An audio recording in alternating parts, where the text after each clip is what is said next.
It seemed like a case of mental illness, a worried mother, a panicked call, a young man acting strange, but within hours, everything flipped, because what she told dispatchers, he's not dangerous, he's just scared. But police say what they walked into was pure horror. This wasn't just a domestic disturbance, this was a hidden chamber of secrets, a home full of screams no one heard. And this wasn't the first time authorities were called. It was the fifth. The boy, 17-year-old Caleb. But neighbors hadn't seen him in years. When officers arrived, he was trembling, thin, pale, eyes darting. He whispered, "They said the world would eat me alive." He hadn't been to school since he was 8, no records, no friends, no freedom. And that mother wasn't who she claimed to be. She'd faked medical records, lied to family, convinced Caleb he was terminally ill, told him the outside world was toxic, that sunlight could kill him. She even shaved his head, gave him pills, and called it treatment. But none of it was real. A decade, a lie, and the truth would only come out because Caleb tried to escape. What police found hidden in that basement would unravel everything.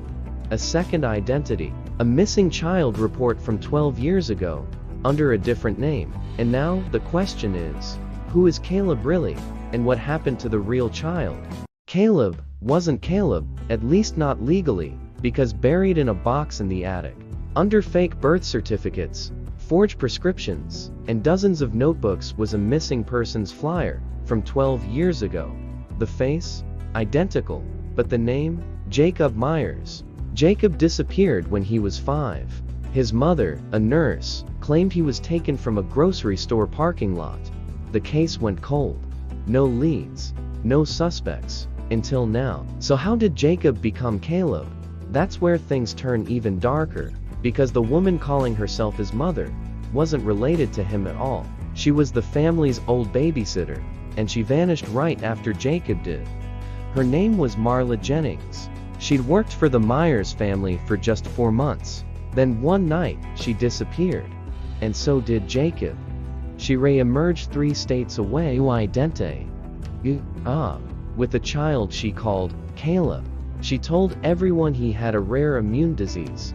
That's why he never came outside. No one asked questions. She recreated a false world, a prison disguised as protection. Jacob, now Caleb, was never allowed outside. She fed him pills, made him wear hospital gowns, even taught him that the air outside would burn his lungs. And for 10 years, he believed her. Now, he's trying to rebuild, learning who he really is. But here's what no one saw coming. During police questioning, Marla made a chilling statement. "You think he was the first? So who else disappeared? And are they still out there?" When Marla said, "You think he was the first?" detectives knew they had missed something. They started looking back. Years, cities, disguises, and they found a pattern. Children, all under 7, all reported missing after interactions with Marla. Sometimes she was a nanny, other times a neighbor. Once, she was a foster care worker. And each time, the child vanished.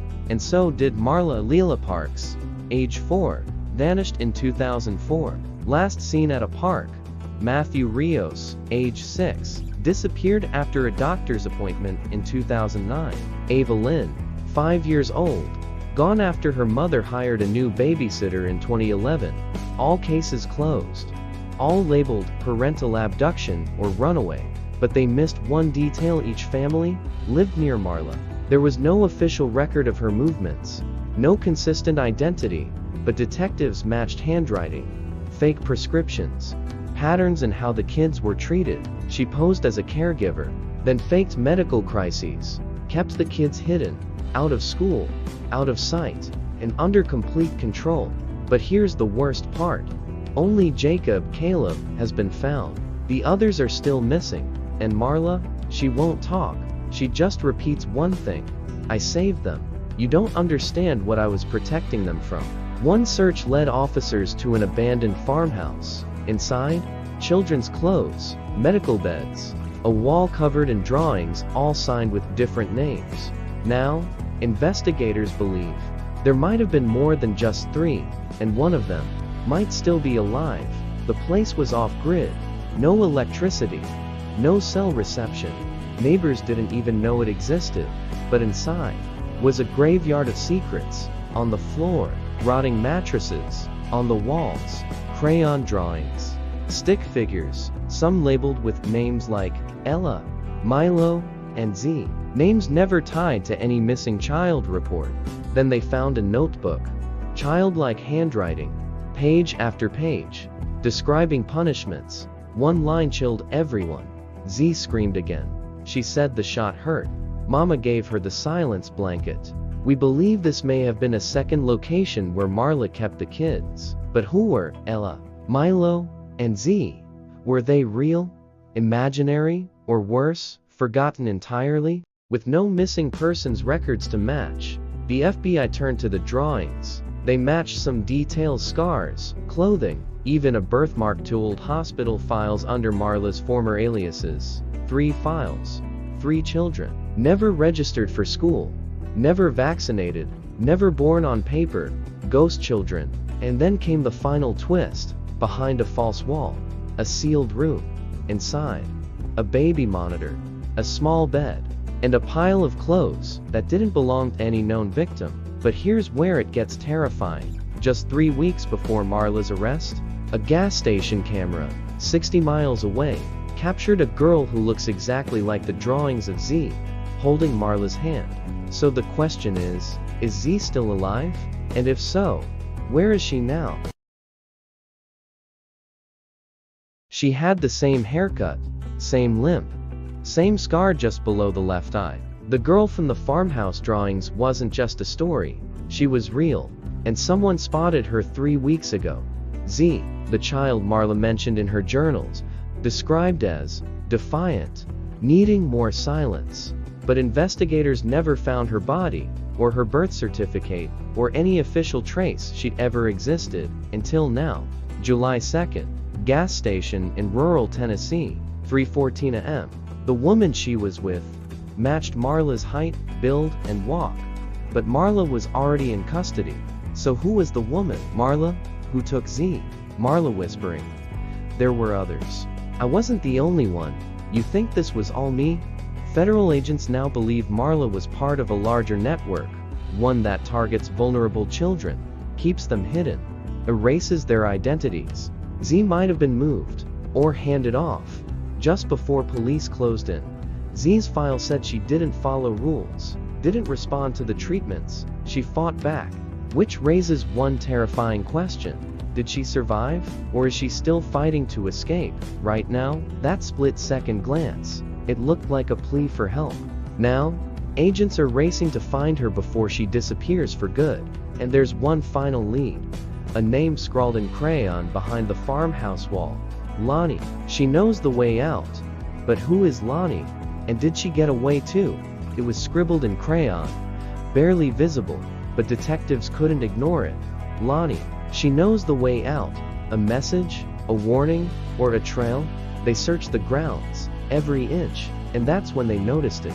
A small trapdoor, hidden under a rotted rug, and beneath that, a tunnel. The tunnel was barely wide enough for a child. It ran 60 yards, straight into the woods, and at the end, a collapsed shed. Inside, a cracked diary, molded over, but legible. On the cover, Lonnie 2016. The diary was raw, terrified. Lonnie wrote about life underground, the punishments, the silence, blanket, and something called the trade, where the kids who disobeyed were taken away. Lonnie wrote that Z tried to escape twice, that Marla called someone, and they came to take her. But Lonnie, she had a map. That tunnel, it matched Lonnie's sketch. She planned to leave, and she wrote one final line. If you're reading this, then I didn't make it, but maybe Z can. Inside, snacks, a flashlight, and a photo of 2 girls' arms around each other. On the back, Z plus Lonnie, sisters forever, 2018. Now, investigators believe Lonnie may have gotten out, and she may be the key to finding Z. For months, the question haunted everyone. Did Lonnie survive? Was she real? Or just another lost name in a sea of forgotten children? But then a single phone call blew the case wide open. "I think I'm one of the kids from the farmhouse." She gave no last name, no address, just 3 words. "I remember Z. She was 17, no ID, said she'd been living off the grid for years." But when they showed her the photo, she broke down. "That's us. That's me and Z. I was called Lonnie." Lonnie told investigators everything. How Marla took her when she was 6, how she was trained to obey, and how she and Z planned to escape for over a year. But only Lonnie made it out. The night she left, Z got caught. Marla traded her the next day. Lonnie remembered the place Marla handed Z over, an abandoned chapel in the woods. Authorities rushed in, and behind the altar, they found a locked cellar. Inside, empty clothes, chains, a teddy bear with the letter Z stitched in red thread, but no Z. Today, Lonnie is in protective care. She's working with the FBI. She's helping them track the network Marla worked for. And she's not alone, because just 2 weeks ago Z was found. "I knew she'd make it. Z always knew the way out." Z was recovered at a bus station in Ohio. Thin, quiet, alive. She hadn't spoken a word, but when they showed her the photo of Lonnie, she smiled. Marla is now facing 47 federal charges. Z and Lonnie are safe. The investigation continues. Never ignore the quiet kids.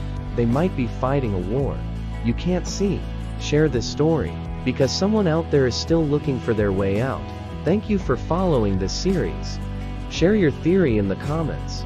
Subscribe, share, and like for future case deep dives. This story might be closed, but the questions are still wide open.